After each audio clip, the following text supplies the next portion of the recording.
All right, guys, we're live. Happy New Year, you guys. Happy New Year. I know it feels like it's been a long year, but it's only the fourth day of the year, guys. It's only the fourth day of the year. Still got so many days to go. So, let's talk about this American invasion of Venezuela and the capture of the president of Venezuela, Nicolas Maduro. We're going to talk about that today. I know that there's a little bit of a gray area for people in terms of whether this was lawful or if it was illegal. We'll cover that today. But we'll cover sort of what is the fallout of this. What does this mean for the rest of the world? Should Canada be on notice because the U.S. is now in the business of, well, not that they weren't in the business before, not that this is new, but the U.S. is now in the business of regime change. Should Canada be on notice? Should Carney be on notice? And you just got to put it out there. You just got to put it out there. Should Carney be on notice?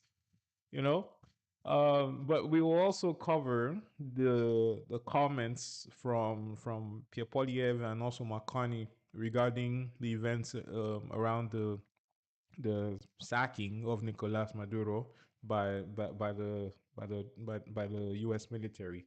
So who's watching today? Who's watching? Hi, Happy New Year, but Happy New Year. It's wild, yeah. You guys, as you come in, just say hello to me in the comments. I'd love to know who's watching today, and we'll get into some of the details a little bit today. But obviously, as you guys know, the live shows are meant for you. They're meant for you to share your perspective and have your say on the matters of the day. Fox Club says you're here. I don't see you, Fox Club. Yeah, we love the chaos, don't we? We love the chaos. We love the chaos. So, if you've not heard, where have you been? Where have you been? Yesterday, news emerged that the United States military went into Venezuela after months of posturing, after months of of of activities where they blew up several boats, which may or may not have been fishing boats or drug boats, as the U.S. administration likes to call them. Um, after months of posturing and back and forth between Nicolas Maduro and the president of the United States, Donald Trump, it finally happened. The United States went in and they grabbed Nicolas Maduro and his wife and brought them to justice, to the United States, actually. And they will now face charges. Nicolas Maduro apparently is going to face charges of narco terrorism, basically drugs and weapons offenses. My assumption is that the weapons offenses is based on the characterization, like Donald Trump likes to say, like um, uh, you know, likes to characterize the sending of drugs to the United States almost as if that a foreign country is using that as a weapon. So I'm assuming that the assumption there is that these drugs that make it into the United States are weapons, I guess, because otherwise it would be a weird charge to put on Nicolas Maduro in the United States. We'll see. We'll see what that means in the coming days. But I mean, don't expect you know whatever. I don't expect a whole like transparent process, so to speak. I mean, they'll throw the book at Nicolas Maduro, and people will cheer them on for it. That is how she goes, right? Um, you know, so that's what it is. If you're watching, say hello to me. As you guys come in, just say hello. So the question I've seen a lot online is this legal? Is this even legal? Can the United States just go into a country, grab their president, and walk off? Well, there well it's not. Let's just keep it simple. It's not legal for the United States to do that. To just walk into a country and walk off with their president. That look, I'm gonna say, like, if you're Venezuelan and you're happy about this, as it looks like it like is the case in Venezuela right now, because obviously Nicolas Maduro has been a dictator, basically, in this country since 2013, since he assumed office in 2013 from Hugo Chavez. And I mean, this cycle of dictatorship, as it predates Nicolas Maduro. It goes as far back as even Hugo Chavez, right? And so, I just need to make sure that this is working for you guys. Actually, let's just make sure that this is.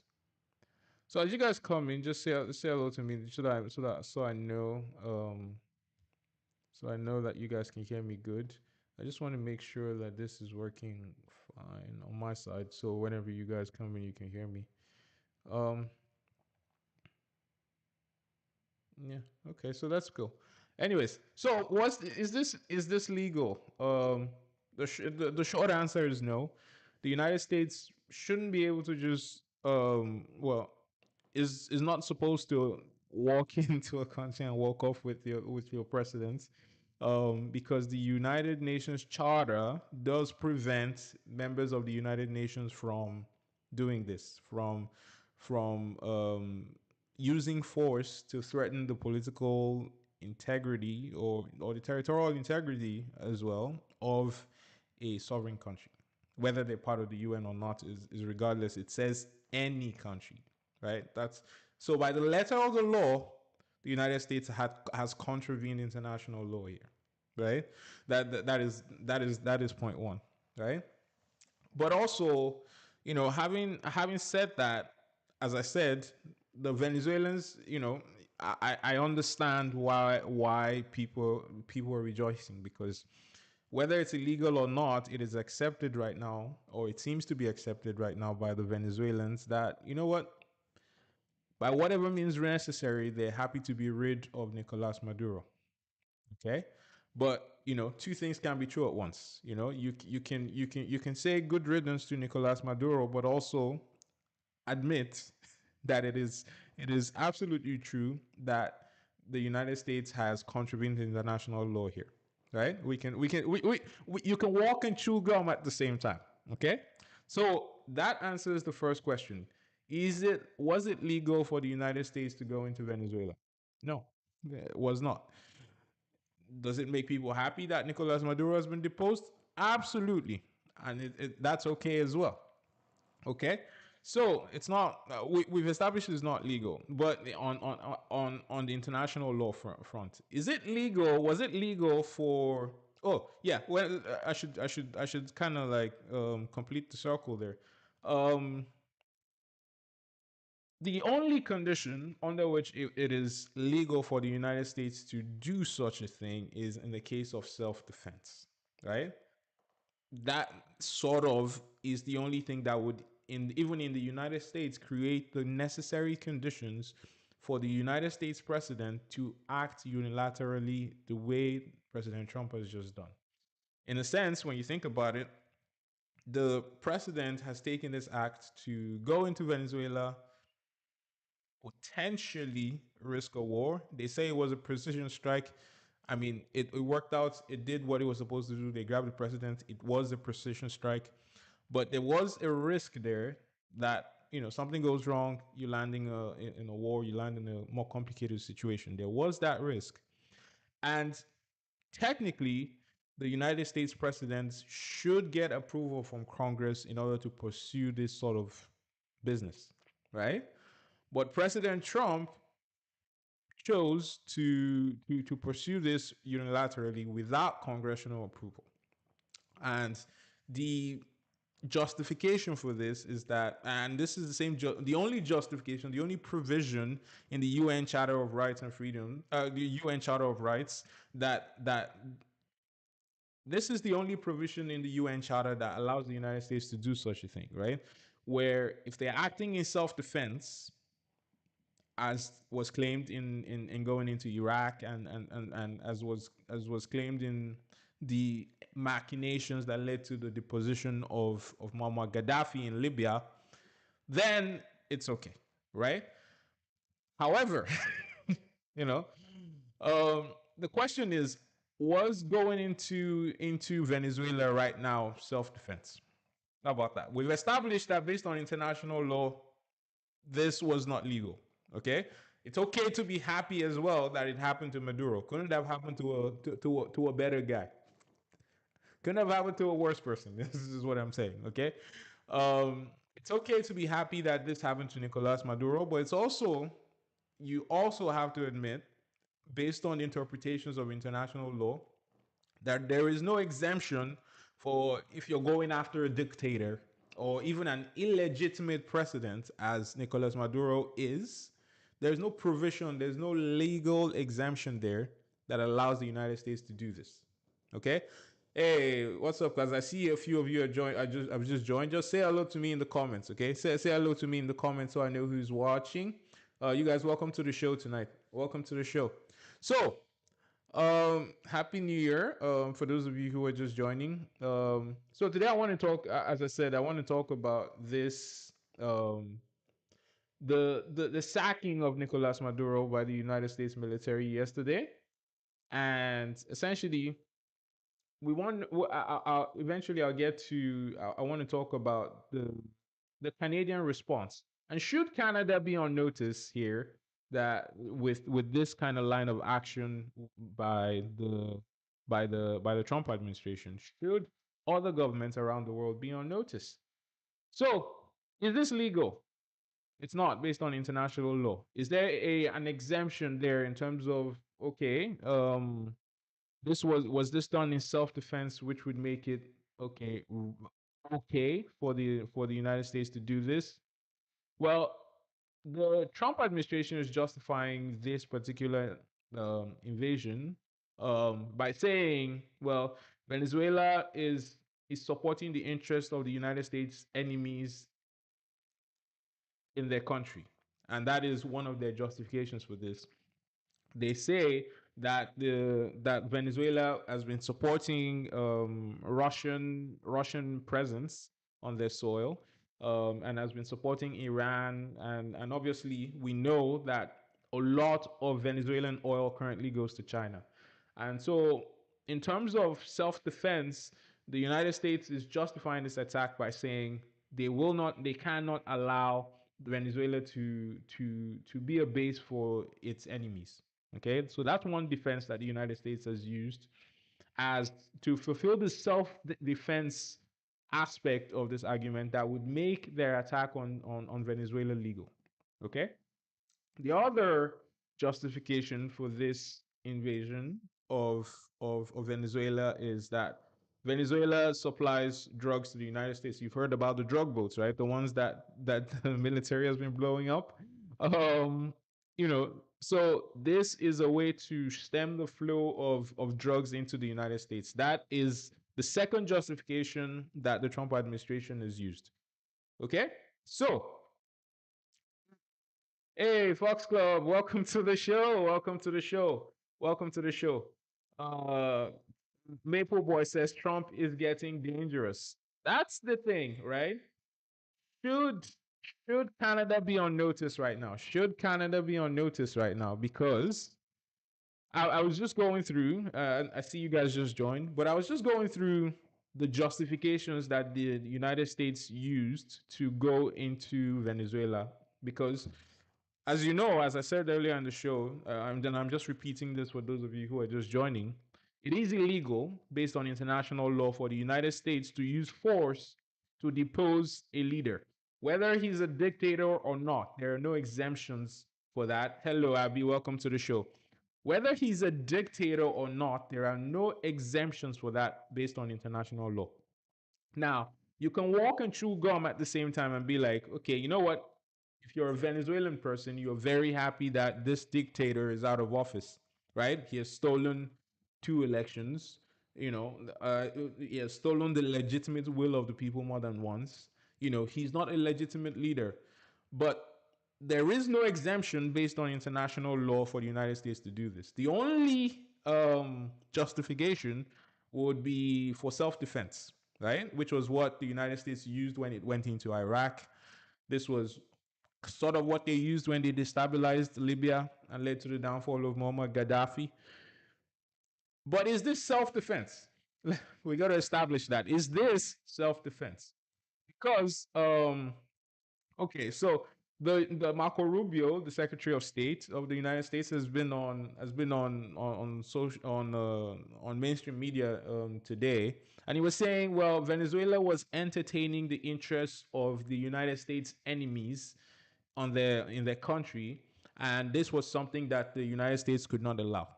Okay, so that they were allowing Russia and Iran to have influence on their affairs and on and certain presence that the United States could not allow.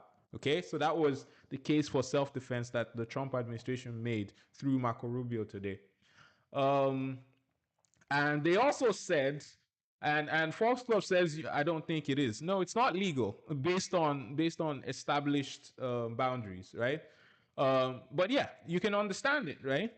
And the second, what's it called? The second justification is that drugs have been coming, through those drug boats you've heard a lot about over the last few months. And really, a lot of this is kind of bullshit. And I'll tell you why. Russia, when it went into Ukraine, said it did so in order to preserve its territorial integrity because of NATO expansion, right? If it was not right for Russia to do it in self-defense, as they claim, in going into Ukraine, then it's not right for the United States, for whatever reason, to go into a country and grab a country's president, whether you think the president is legitimate or not, right? And again, I fully understand that Venezuelans are happy about this, and this works for them all day long, because Maduro has not necessarily benefited the people.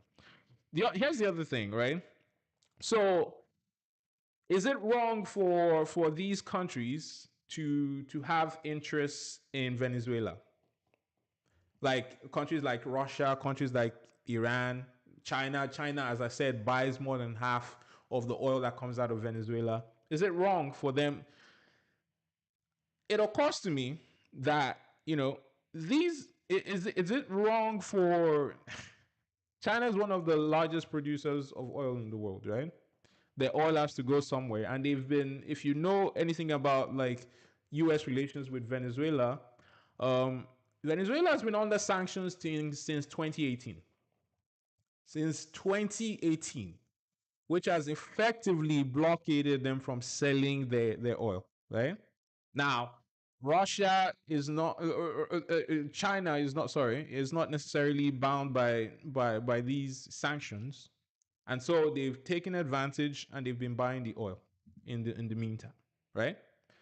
Now, the thing with these sanctions is that, and this is where some people say the United States tends to create a problem, or make it worse, and then come in trying to look like they're fixing the problem.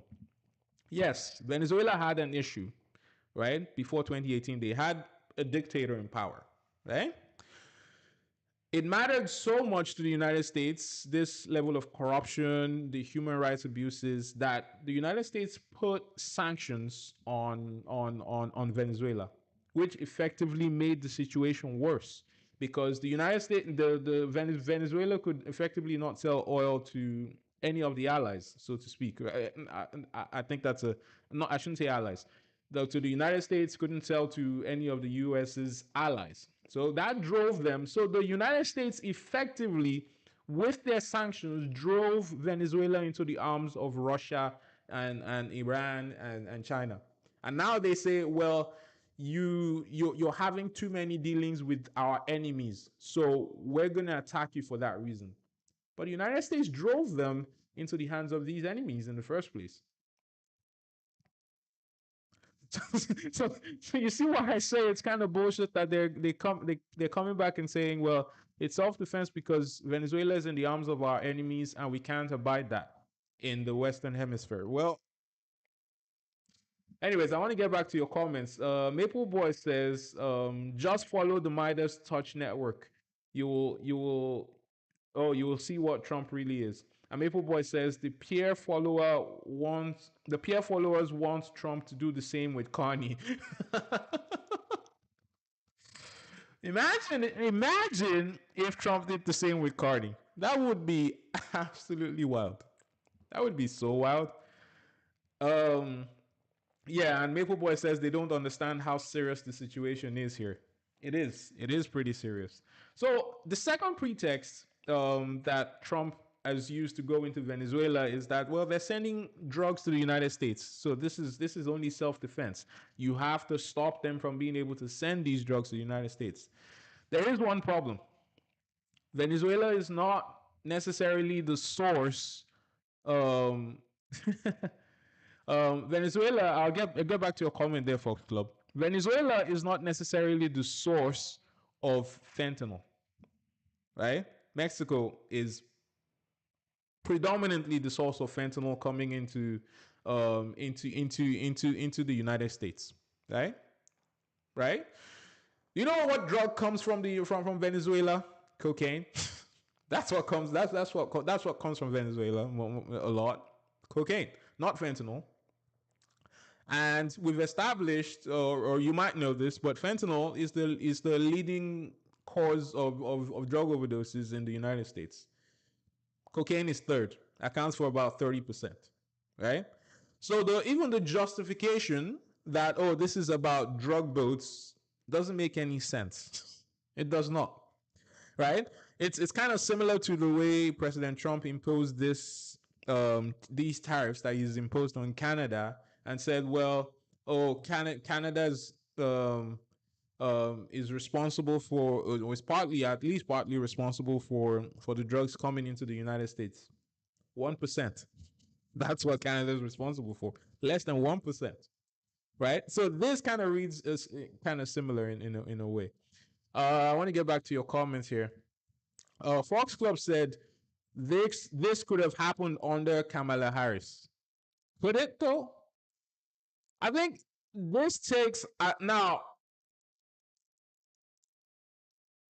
Pardon what I'm about to say, but I don't have a measure of the balls on the woman, so I don't know. I don't know. I can't say I know if because like it or not, this took some balls for this took some serious stones for Donald Trump to pull the trigger on this because the risk of something going wrong and this could have been very very bad, right? Especially if they didn't succeed in grabbing Maduro, this could have been really bad. So I think that Kamala Harris is too much of an establishment person. That I don't think this would have happened if Kamala Harris was president. She's too much of an establishment person. In that way, I think Trump has been kind of needed for the United States. Maybe not to the extent not to the not I don't know. In that sense, I guess I should just leave it there. In that sense, maybe Trump has been needed for the United States. I think Kamala Harris, is too much of an establishment person that she wouldn't have pursued this kind of action without congressional approval. There was probably a high chance of failure in that sense. Just Eman says, why would Pierre Polyev support this? And does it hurt Pierre Polyev to do so? Okay, that's a good segue. Actually, let's get into what has been said in Canada about this attack. So I'll get it. You provided me a perfect segue to talk about what Pierre Polyev commented on this particular invasion, because that's what it was, of Venezuela by Donald Trump. So Pierre Polyev said on X, congratulations to President Trump on successfully arresting narco-terrorist and socialist dictator Nicolas Maduro, who should live out his days in prison. The legitimate winner of the most recent Venezuelan elections, Edmundo Gonzalez, should take office along with the courageous hero and voice of the Venezuelan people, Maria Corina Machado. Down with socialism, long live freedom. So that's what Pierre Polyev said. Now, you know, I, it's weird that he makes it about like socialism and capitalism. It's one of those kind of like political takes. He is a politician after all, but in case there's someone out there who wants to use this as evidence that socialism doesn't work, slow your roll, okay? Just slow your roll, because we also know that pure capitalism doesn't necessarily always work, which is what like Pierre Polyev would like to be is a champion of, right? Is a champion of capitalism. I'll give you an example. I've told you guys before that I was originally like I was born and raised in Nigeria. I've told you guys this before. Now, where you can say that Venezuela's problem in harnessing its oil and gas its resources in terms of oil is where you can say Venezuela has had a problem in terms of everything is basically state controlled, which is kind of by definition what socialism espouses. In Nigeria, every single oil reserve is basically privatized, right? It's controlled by companies like Chevron, like Shell, companies like that. And you will find that the people are no better and no better in that particular case. So this is not a question of socialism versus capitalism.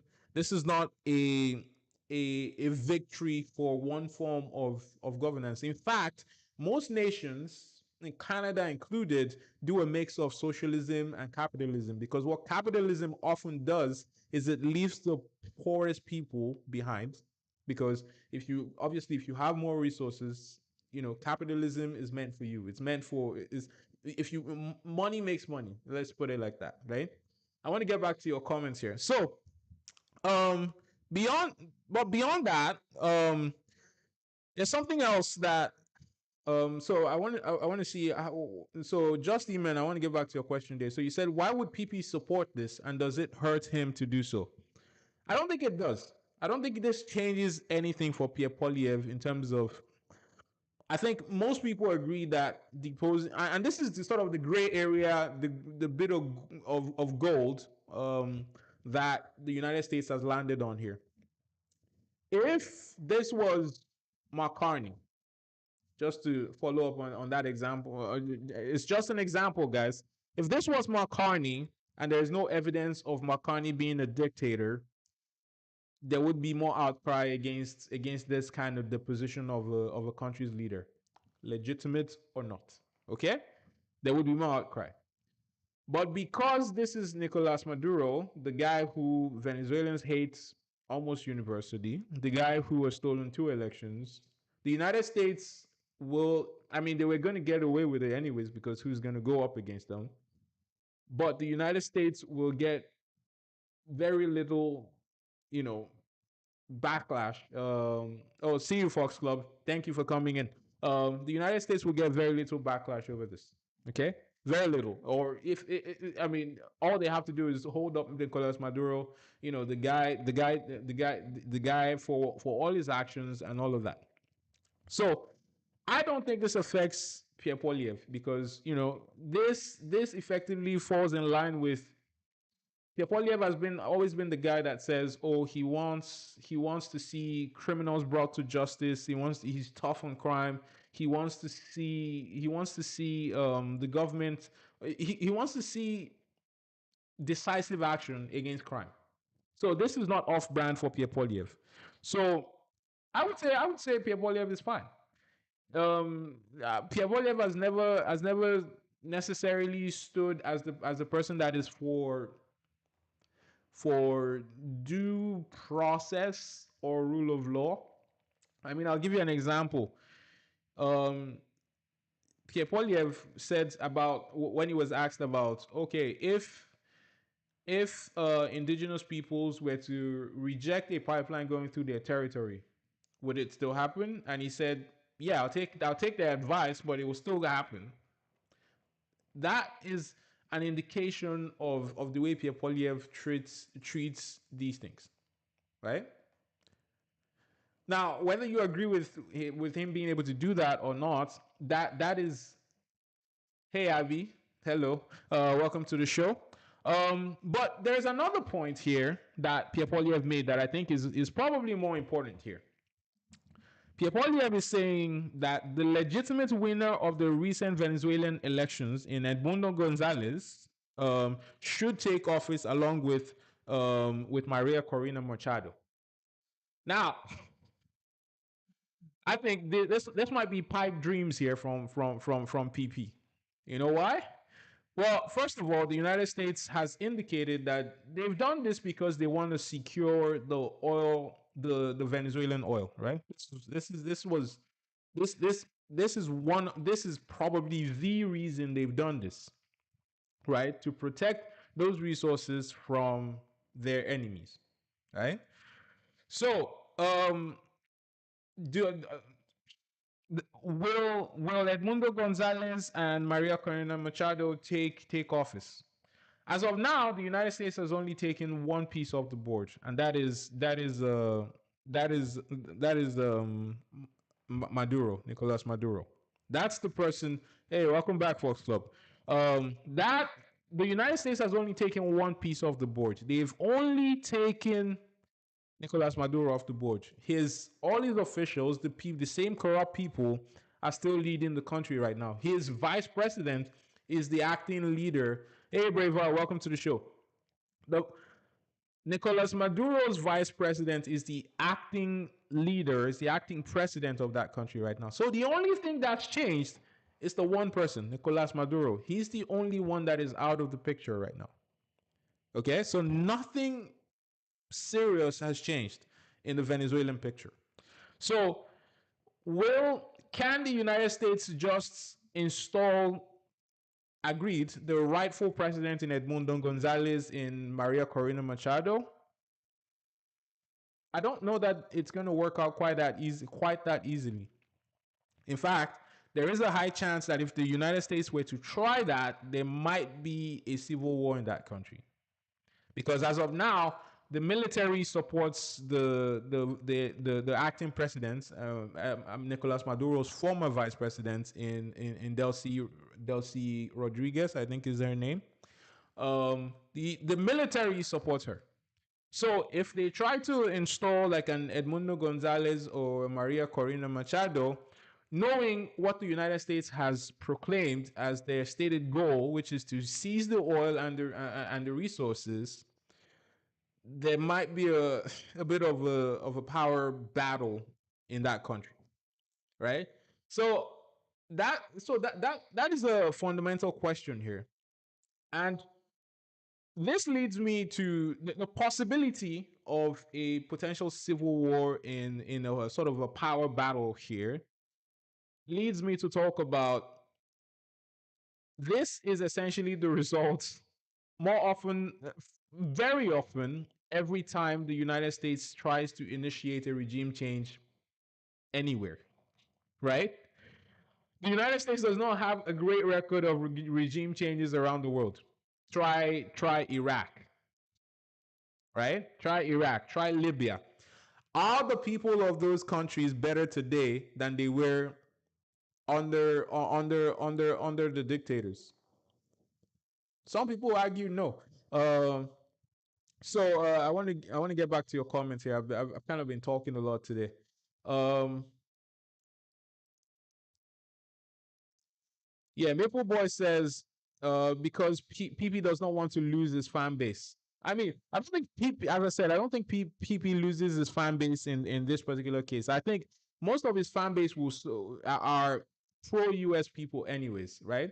The most of Pierre Poilievre's fan base would see us work more closely with the US even now. I think I think most people will agree with that. The people quite often that follow Pierre Polyev are very much pro United States even now. So I don't think he loses any credibility with those people. Now, the progressive voters who are looking at this and going, well, this is an abuse of power. what is going to be the fallout of this. Those people are going to be turned off, but he already turns them off anyways. Right? So nothing changes for Pierre Poliev. Fox Club says, okay, so this was when I said Harris doesn't have balls. Yeah, I know, right? uh uh Maple Boy says, okay, yeah. So Maple Boy was just replying and saying Kamala Harris was a prosecutor before she was vice president. Don't mean shit here. Does not mean shit, my guy. Does not mean shit. It takes a certain level of. I think Donald Trump doesn't get a lot of credit for this. He is a man that is willing to follow through on what he says, with no matter how crazy it is.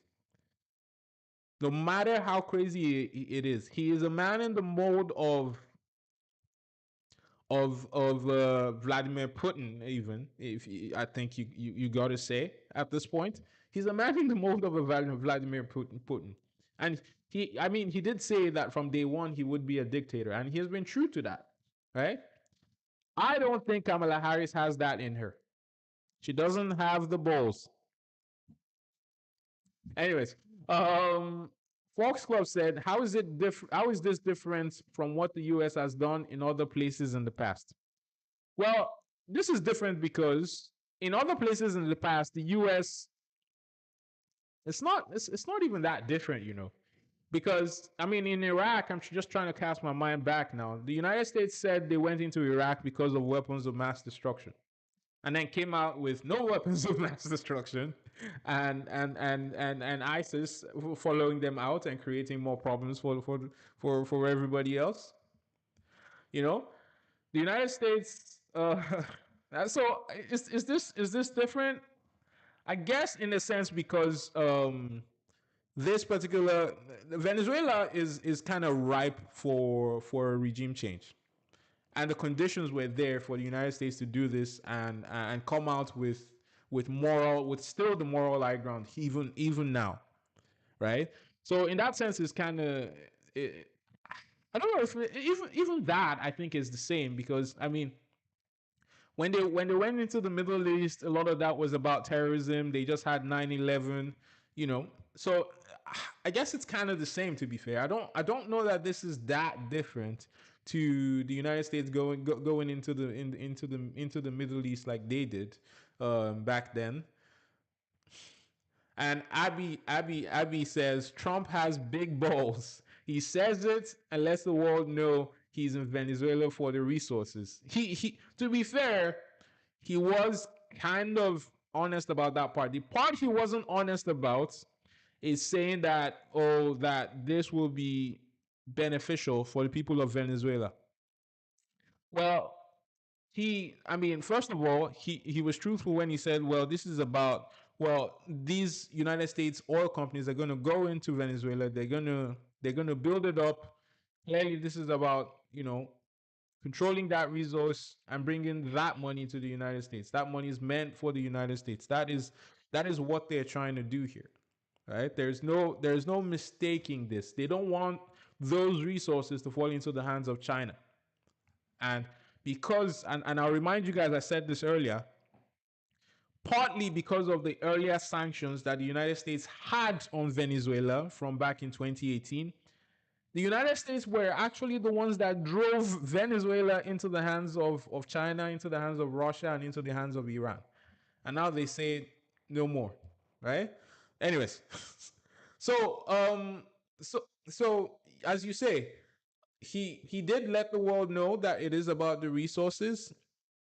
I don't know that it would necessarily lead to the benefit of the people. It's just like saying, "Oh, when Donald Trump said about Gaza that they will take the land in Gaza and rebuild it into the Riviera of the Middle East," and people said, "Well, where would the people go?" And he was like, "Oh, they move back." I was like, "Yeah, no, not really, in it, not really." So Abby says, I know you've talked about Trump's motive and the implication of him just being able to go to a weaker country, but can you talk about this from the perspective of the Venezuelan people? And I talk about it from the perspective of the Venezuelan people. I think the Venezuelan people are probably very happy right now.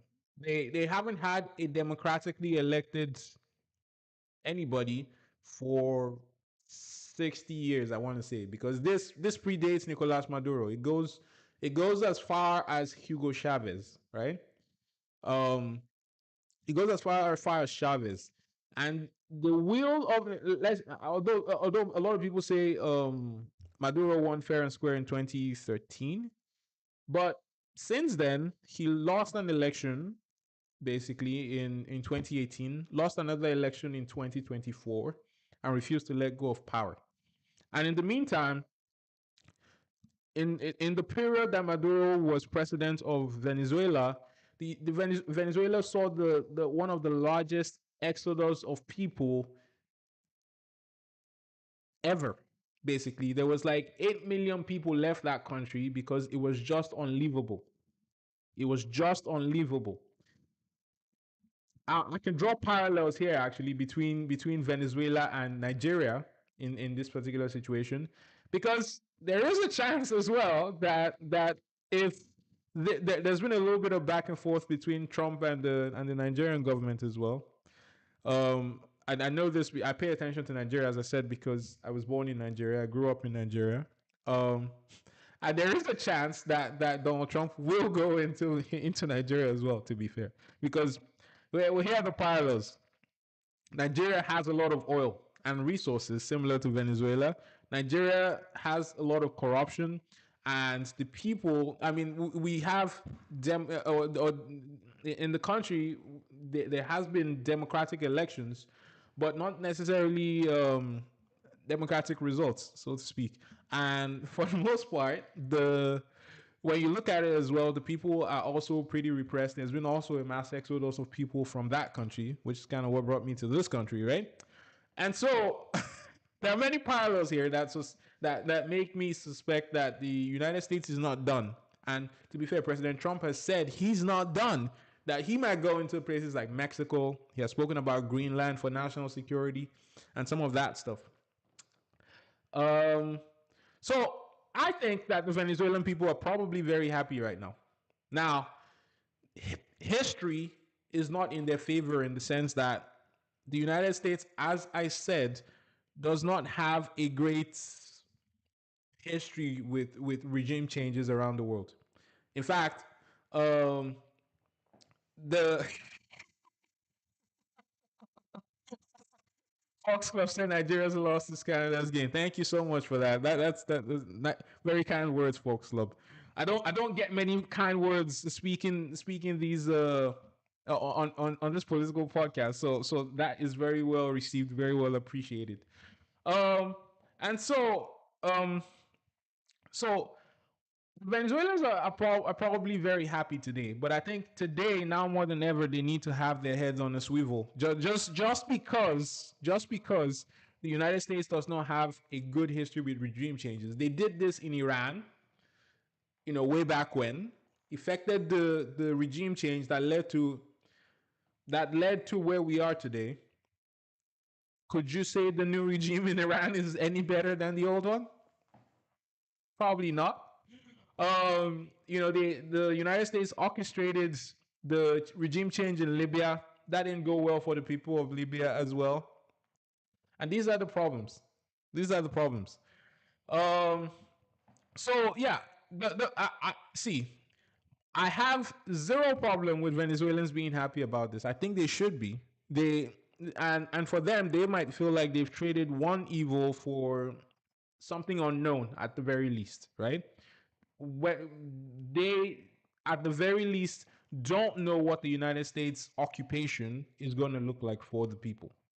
Now, that that opens up, the possibilities. As I said, history is not in their favor, but it does open up, in theory, opportunities that something could be good or something could be bad for them.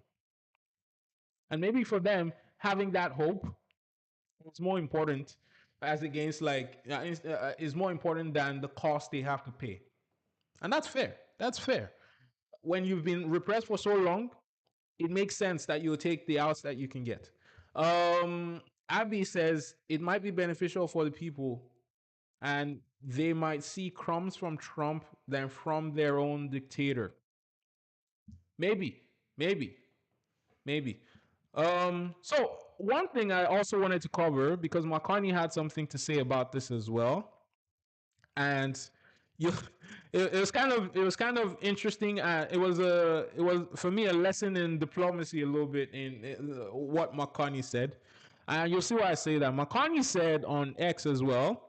One of the first actions taken by Canada's new government in March 2025 was to impose additional sanctions on Nicolas Maduro's brutally oppressive and criminal regime, unequivoc- unequivocally condemning his grave breaches of international peace and security, gross and systemic human rights violations, and corruption. I don't know why they write like this. You know, whoever writes these statements sometimes they make the sentences so unnecessarily long and complicated. You know, I low key think that this statement by McCartney was written by Chat GPT.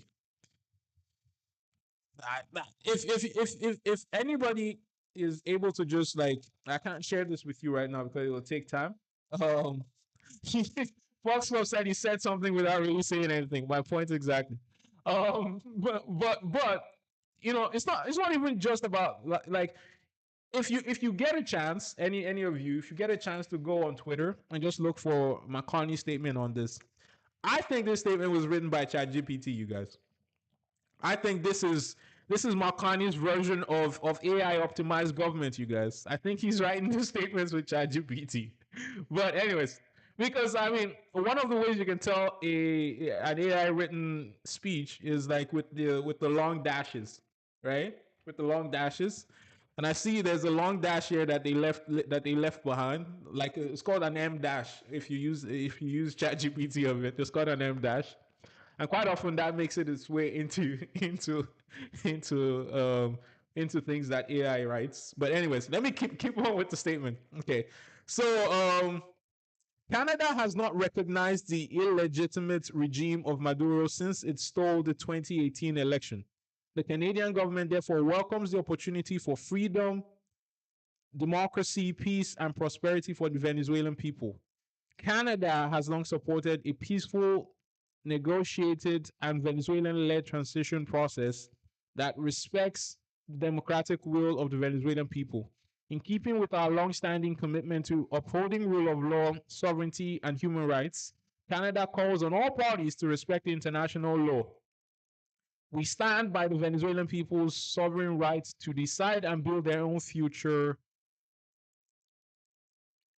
Where was I? Okay, yeah.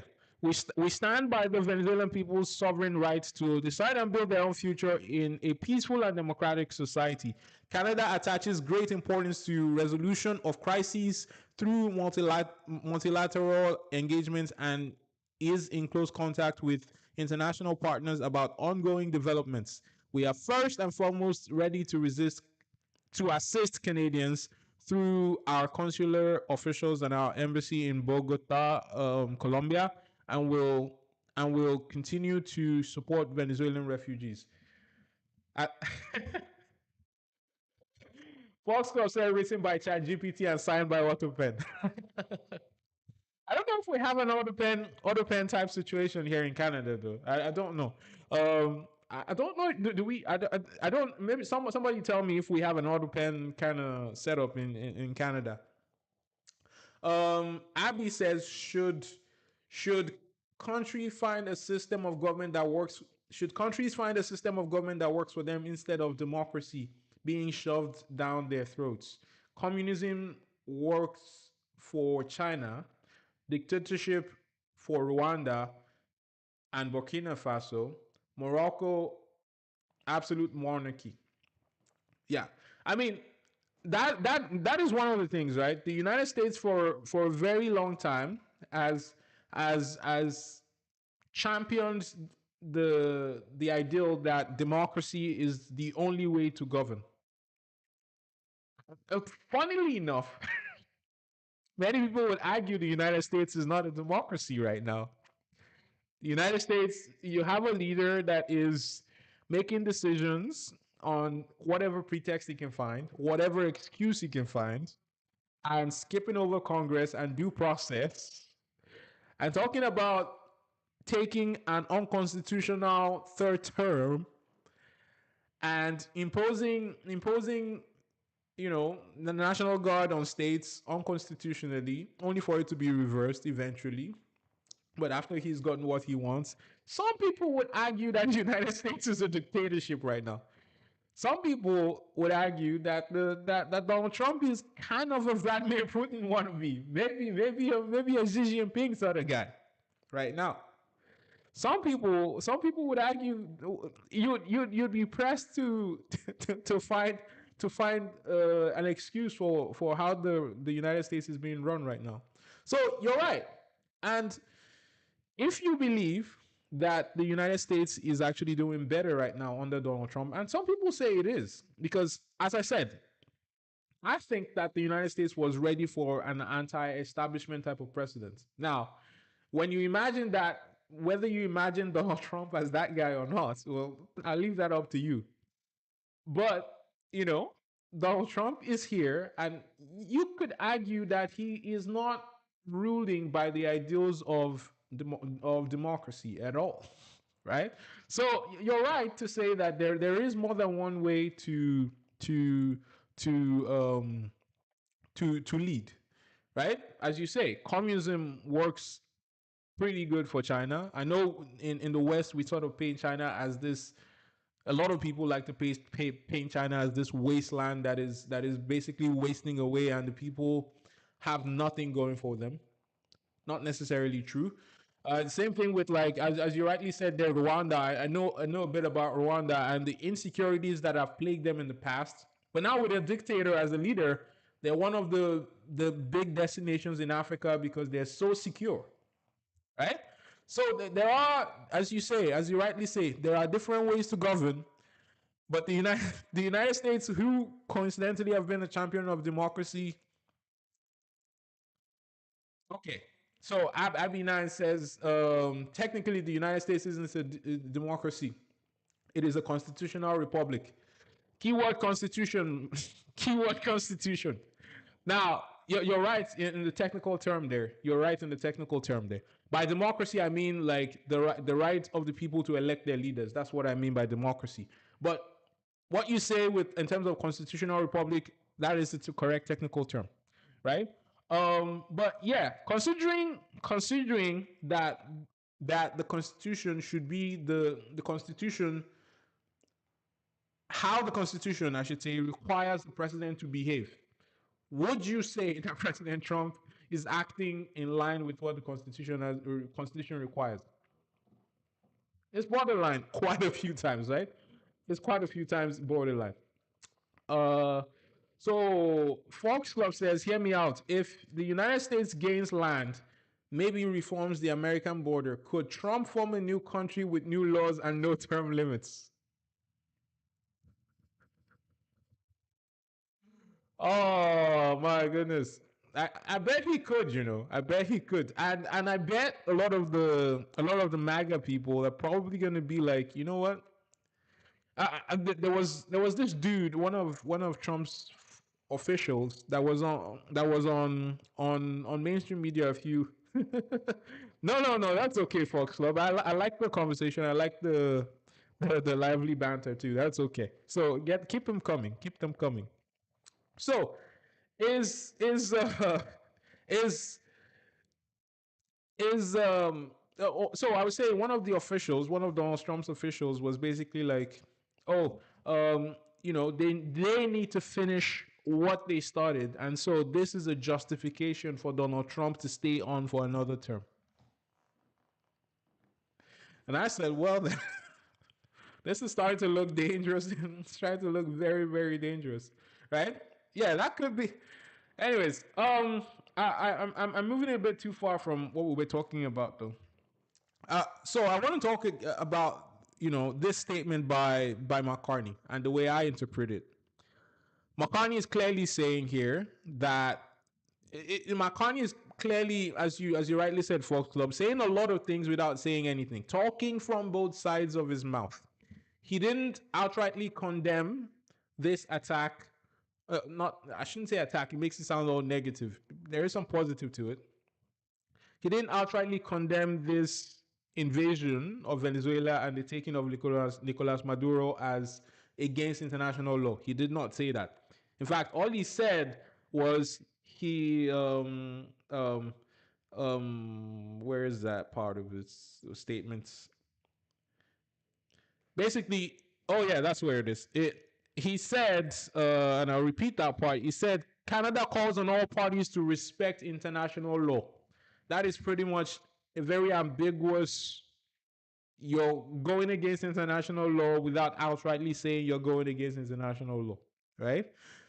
But at the same time, he doesn't want to seem, and this is kind of the gray area that the United States has kind of landed on here, where nobody in the free world, no, I say that like we're in the dark ages or something.